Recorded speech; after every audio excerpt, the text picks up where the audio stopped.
സെവൻസിന്റെ season ആയല്ലോ. പക്ഷേ super league കളിക്കുന്ന കുട്ടികൾ 2-3 മാസത്തിന് വേണ്ടി 4-5 ലക്ഷം ഏൺ ചെയ്യുന്ന രൂപത്തിലേക്ക് കേരള ഫുട്ബോൾ മാറി എന്ന് പറയുമ്പോൾ അത് സൂപ്പർ ലീഗിന്റെ ഒരു മെറിറ്റാണ്. മലബാറുകാര് ഒരു സ്ഥാനം ഏറ്റെടുത്താണ്ടല്ലോ, അത് കൊണ്ട് നടക്കും. പ്രത്യേകിച്ച് ഇപ്പോൾ കണ്ണൂർ. ഇപ്പം ഞാൻ പറയുന്നത് അടുത്ത വർഷങ്ങൾ നോക്കിക്കോ, എൻ്റെ ഒരു ഊഹം ശരിയാണെങ്കിൽ കാസർഗോഡ് നിന്നൊരു ടീമുണ്ടാവും. കാരണം കാസർഗോഡുകാർ ഇക്കൊല്ലം ജയ് വിളിക്കുന്നത് അല്ലെങ്കിൽ ആഘോഷിക്കുന്നത് മറ്റൊരു ജില്ലേനാണ്. കാസർഗോഡിനെ സംബന്ധിച്ചിടത്തോളം ഒരു സാധനം ഒരു ഏറ്റെടുത്തലുണ്ടല്ലോ, അത് ഏറ്റവും ടോപ്പായി കൊണ്ടുവരക്കാൻ അതിൻ്റെ ത്രില്ല് മുഴുവൻ ഏറ്റെടുത്ത് നടക്കുന്ന ആളുകളാണ്. നമ്മൾ ഈ സെവൻസ് ഒക്കെ കളിക്കാൻ പോകുമ്പോൾ തന്നെ നമ്മളത് ഫീൽ ചെയ്യുന്ന തൊട്ടടുത്തടുത്തുള്ള നാടുകൾ തമ്മിലുള്ള ഒരു മത്സരമൊക്കെ ആണെങ്കിൽ 2 ടീമും അത്രയും ഹൈപ്പിലേക്ക് കൊണ്ടുപോകും. എനിക്ക് തോന്നുന്നു അങ്ങനത്തെ ഒരു ടീമിന് SLK ടീം വരികയാണെങ്കിൽ എങ്ങനെ കൊണ്ടുവരും. എല്ലായിട്ട് മുന്നേ പറയാനുള്ളത് ഫസ്റ്റ് എനിക്ക് തോന്നുന്നു കാലിക്കറ്റ് വേഴ്സസ് മലപ്പുറം മാച്ച്, അത് ഗൂസ് ബമ്പ് ഇങ്ങനെ കേറിയിട്ടുണ്ടല്ലോ. പയ്യനാട് അവസാനം വരെ പിടിച്ചിരുത്ത ഒരാൾ സ്റ്റെക്കായി ഇങ്ങനെ നിൽക്കും കളി കഴിയുന്നവരെ. അതെനിക്ക് തോന്നുന്നു ഞാൻ കണ്ടതിൽ ഏറ്റവും മികച്ച മത്സരമായിട്ട് അതാ തോന്നി. കാരണം കംബാക്ക് വരുന്ന സമയത്ത് ആവേശം.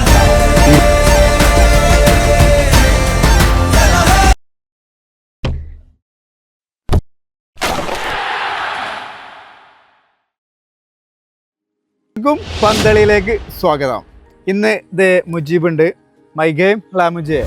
യെസ്. ഓക്കെ, ഇന്നത്തെ ചർച്ച എന്തെന്ന് വെച്ചാൽ സൂപ്പർ ലീഗ് കേരള സീസൺ 2 ഇതുവരെ എത്തി നിൽക്കുകയാണ്.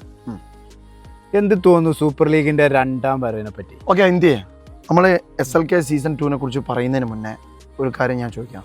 നമുക്ക് എല്ലാ ആഴ്ചയും ഇതുപോലെ ഒരു റിവ്യൂ നടത്തിയാലോ നമ്മളെ SLK കുറിച്ച്? റെഡിയാണ്.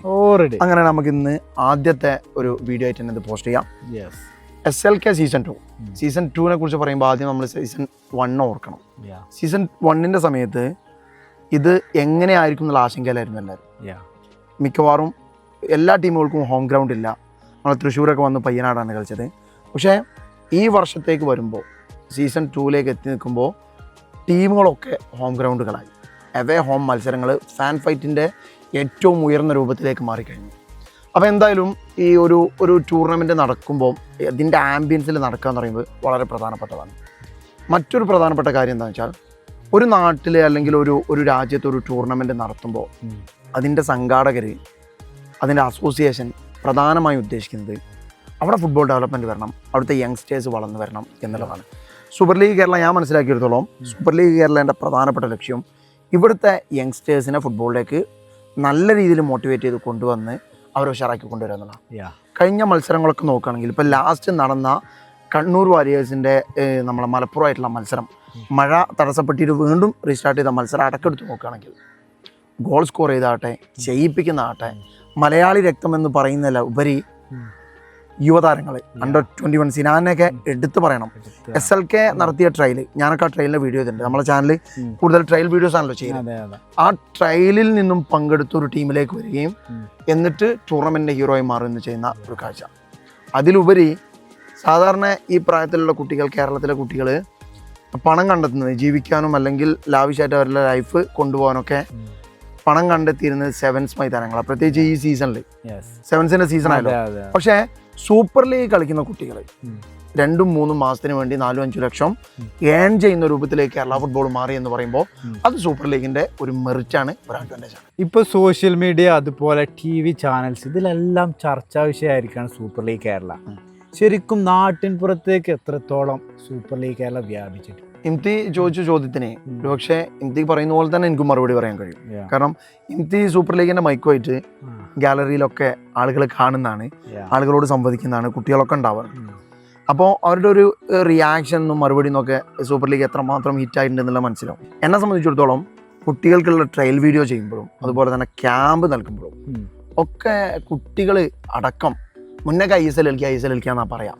ഇപ്പൊ നേരെ വാങ്ങി ആ പ്രയോഗം പോലും SLK കളിക്കുക അല്ലെങ്കിൽ സൂപ്പർ ലീഗ് കളിക്കുക എന്നുള്ള പ്രയോഗത്തിലേക്ക് വന്നു. അപ്പോൾ അത്രമാത്രം അവർ SLKന്റെ സ്കോപ്പ് എന്താന്ന് മനസ്സിലാക്കി.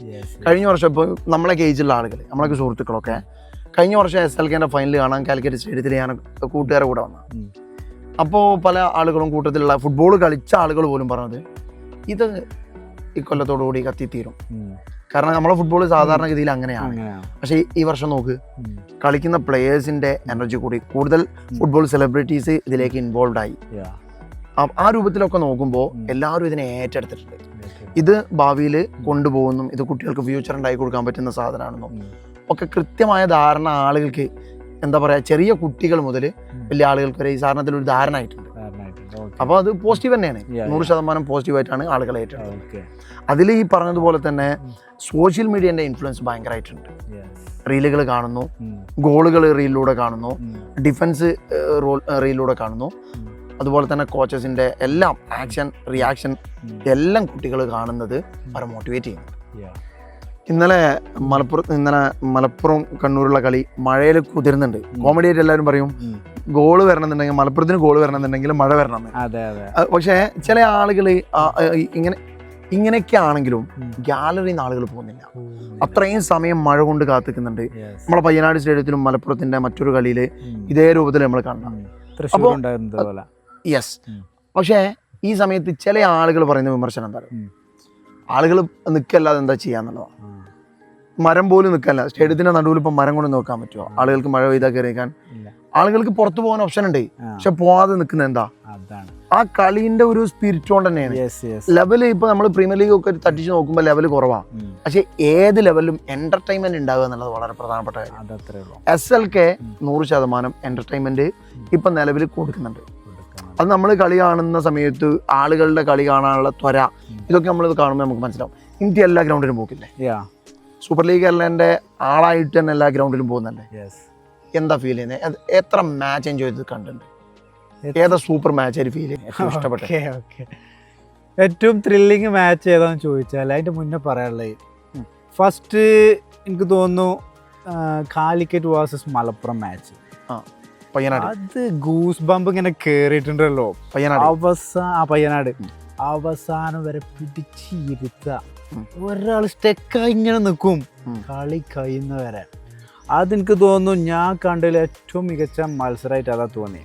കാരണം കംബാക്ക് വരുന്ന സമയത്ത് ആവേശമാണ് കാണാൻ. 21 മത്സരങ്ങൾ ഓൾറെഡി SLK കഴിഞ്ഞു. ഇന്നലത്തെ മത്സരമൊക്കെ തീരരുത് എന്ന് വിചാരിച്ച് ആഗ്രഹിച്ച് കണ്ട ആളാണ്. കാരണം നമുക്കറിയാം, ഒരു കളി നടക്കുമ്പോൾ ഒരു ഗോൾ വരിക, പിന്നെ ഗോൾ മടക്കുക, മറ്റൊരു ഗോൾ വരിക, അത് വീണ്ടും മടക്കുക, 2-2 ഡ്രോ ഉള്ള കളി എന്ന് പറഞ്ഞാൽ നമ്മൾ കളി കാണാൻ തന്നെ നമുക്ക് അതിൻ്റെ ത്രില്ല് മനസ്സിലാവും. അങ്ങനത്തെ ഒരു മത്സരം നമ്മളിരുന്ന് കാണുകയാണ്. അപ്പം അതിൻ്റെ ഒരു ത്രില്ല് ഭയങ്കര ഫീൽ ചെയ്തുകൊണ്ട് കണ്ട ഒരു മത്സരം. അതുപോലെ വന്ന മറ്റൊരു മത്സരമാണ് കണ്ണൂരിന്റെ first home match against Thrissur magic. Okay, അന്ന് കാണികൾ കയറിയിട്ടുണ്ടല്ലോ. ലാസ്റ്റ് പുറത്തെ കാണികൾ എന്നുള്ളത് ടിക്കറ്റ് എടുത്തൊരു കയറാൻ പറ്റുന്നില്ല. മലബാറുകാര് ഒരു സാധനം ഏറ്റെടുത്താണ്ടല്ലോ, അത് കൊണ്ട് നടക്കും. പ്രത്യേകിച്ച് ഇപ്പോൾ കണ്ണൂർ, ഇപ്പം ഞാൻ പറയുന്നത് അടുത്ത വർഷങ്ങൾ നോക്കിക്കോ, എൻ്റെ ഒരു ഊഹം ശരിയാണെങ്കിൽ കാസർഗോഡ് നിന്നൊരു ടീമുണ്ടാവും. കാരണം കാസർഗോഡുകാർ ഇക്കൊല്ലം ജയ് വിളിക്കുന്നത് അല്ലെങ്കിൽ ആഘോഷിക്കുന്നത് മറ്റൊരു ജില്ലേനാണ്. കാസർഗോഡിനെ സംബന്ധിച്ചിടത്തോളം ഒരു സാധനം ഒരു ഏറ്റെടുത്തലുണ്ടല്ലോ, അത് ഏറ്റവും ടോപ്പായി കൊണ്ടുവരക്കാൻ അതിൻ്റെ ത്രില്ല് മുഴുവൻ ഏറ്റെടുത്ത് നടക്കുന്ന ആളുകളവിടെ.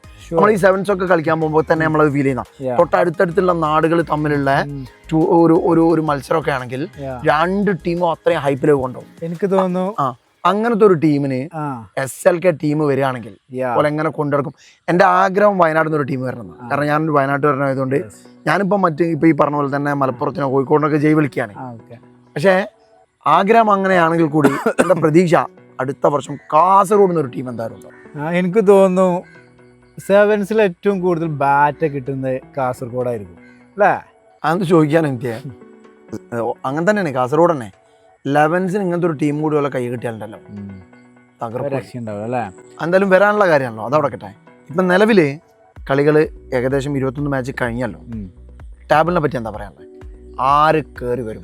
ഞാൻ പറയുന്നു Calicut FC, Thrissur magic FC, Malappuram FC, Thiruvananthapuram Kombans.